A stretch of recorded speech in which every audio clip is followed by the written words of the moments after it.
Papo simples, pessoal. Liberalismo moral. Não vou falar de liberalismo teológico, tá? Porque como movimento filosófico, como realmente algo bem acadêmico e considerável, digamos assim que entrou em declínio, não é? E não vigora mais nesse sentido, embora não se pode negar que liberalismo teológico pariu, não é, muitos filhos, digamos assim, e dá para perceber suas influências, não é, em muitos cristãos de hoje. Meu foco aqui então é me concentrar no liberalismo pensando naquilo que é moral, porque a nossa cultura ela tem dificuldade com regras, com princípios, com moral, tá? É uma época de grandes revoluções, onde o tempo todo paradigmas são quebrados, pessoas rompem com princípios antigos, querem estabelecer alguma coisa nova e realmente fazer uma revolução. E isso realmente atinge também a cristandade de certa maneira, porque notoriamente as pessoas têm uma dificuldade cada vez maior com relação a princípios. E meio que muitos cristãos têm abraçado, não é, o tal do é proibido proibir. E eu tenho percebido que a resposta que muitos têm dado, inclusive no meu reformado, é a resposta do amor. O que não é errado, é corretíssimo. O problema é que esse amor é um amor sem critério. Não sei se vocês podem me entender, né? Eu quero falar sobre isso. Quando nós somos confrontados com relação à lei de Deus, e alguns acabam entendendo que reformados, especialmente os da tradição puritana, né? Os presbiterianos que são confessionais de verdade, não os desonestos nesse sentido, mas os presbiterianos fiéis, que são reformados fiéis, eles são geralmente taxados como sendo neopuritanos ou mesmo legalistas e moralistas. Nós sabemos que há moralismo ou então há também legalismo. Eu só não acho que é correto imaginar ou pensar sequer que o movimento puritano, o puritanismo em si era um movimento legalista, né? Como é que o movimento poderia ser legalista tendo uma teologia tão sólida da graça de Deus? Isso não tem sentido. Mas as pessoas falam de muitas coisas aí sem saber. Sem entender muito bem, sem refletir muito bem.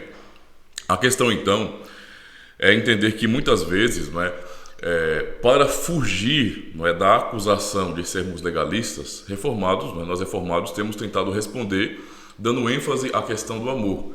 E como eu já disse, não é errado. O problema é que esse amor propagado contra a acusação de sermos legalistas é um amor sem critério.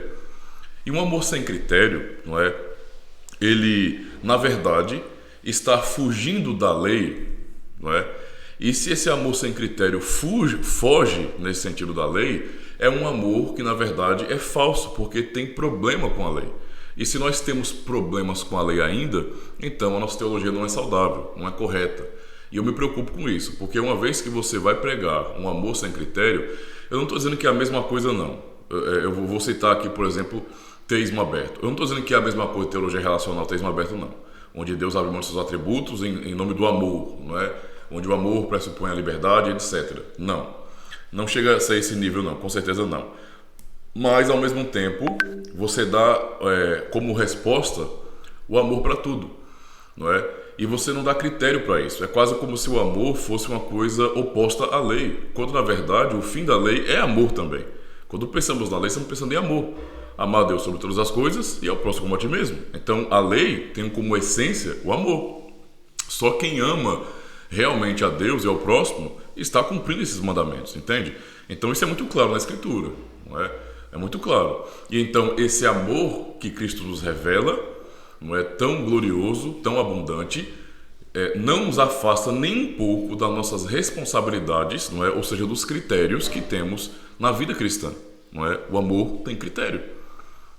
Esse amor, como Paulo vai descrever em 1 Coríntios 13, não fala com injustiça, mas ama realmente a verdade.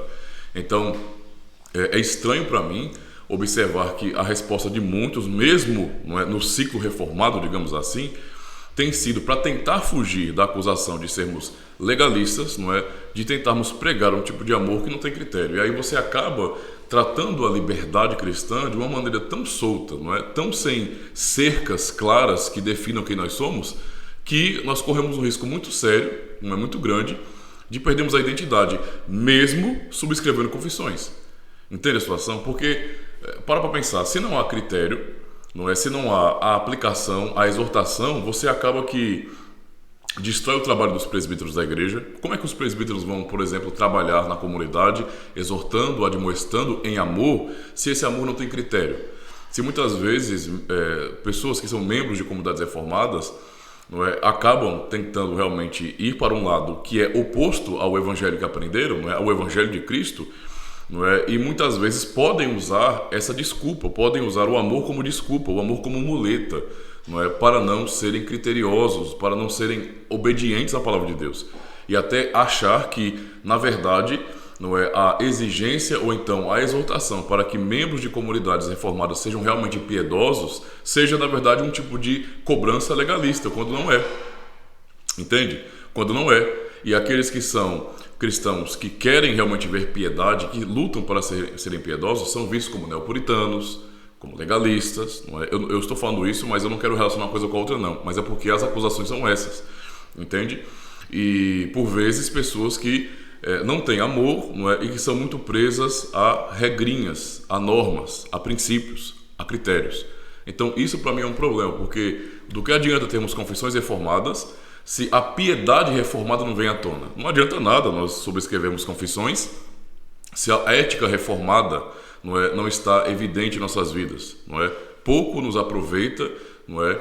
Se formos pessoas que têm, não é, digamos assim, em alta soma a nossa confessionalidade e aplaudimos nossa própria tradição, gostando dela, da nossa tradição, mas ao mesmo tempo essa tradição, tá, confessional, ela não é demonstrada em nossa maneira de viver, não é? E para mim isso é puro liberalismo.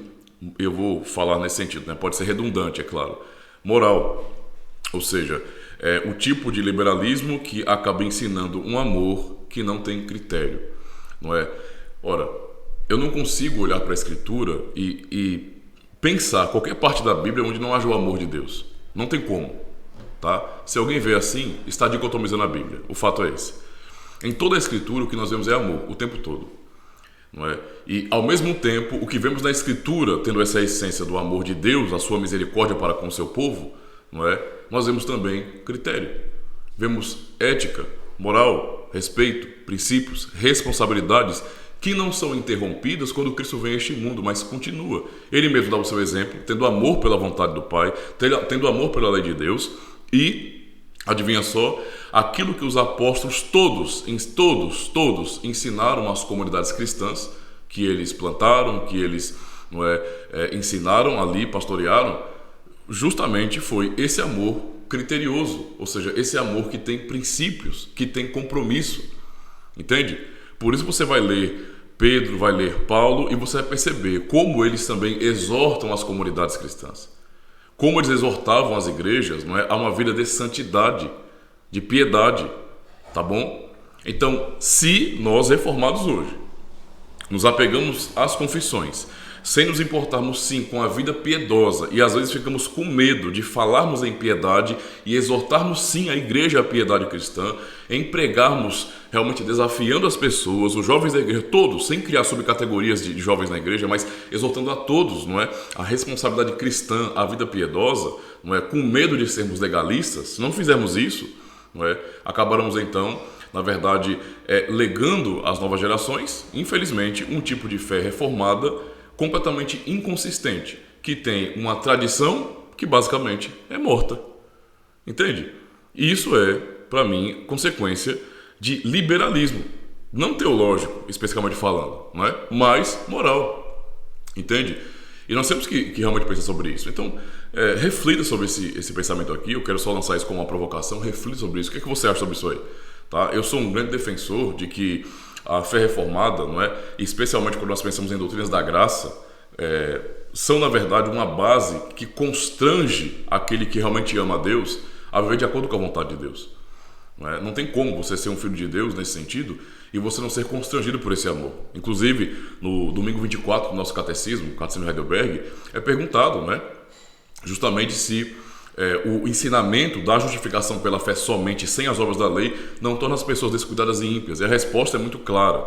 Não, pois é impossível que aqueles que foram enxertados em Cristo pela verdadeira fé não produzam frutos de gratidão. Ou seja, realmente as doutrinas da graça, não é, que nós pregamos, que nós defendemos e ensinamos como sendo verdade puro evangelho, não é, elas conduzem realmente, não é, ela conduz realmente aqueles que são fiéis, ou seja, aqueles que são de Deus realmente seus eleitos, a uma vida de piedade, tá? Então não tem como haver separação disso, uma dicotomização dessas coisas. Então vamos tomar cuidado como reformados para não tornar a acusação, não é, que muitos sinergistas e outros fazem contra nós, de que nossas doutrinas acabam sendo uma razão para as pessoas viverem em pecado.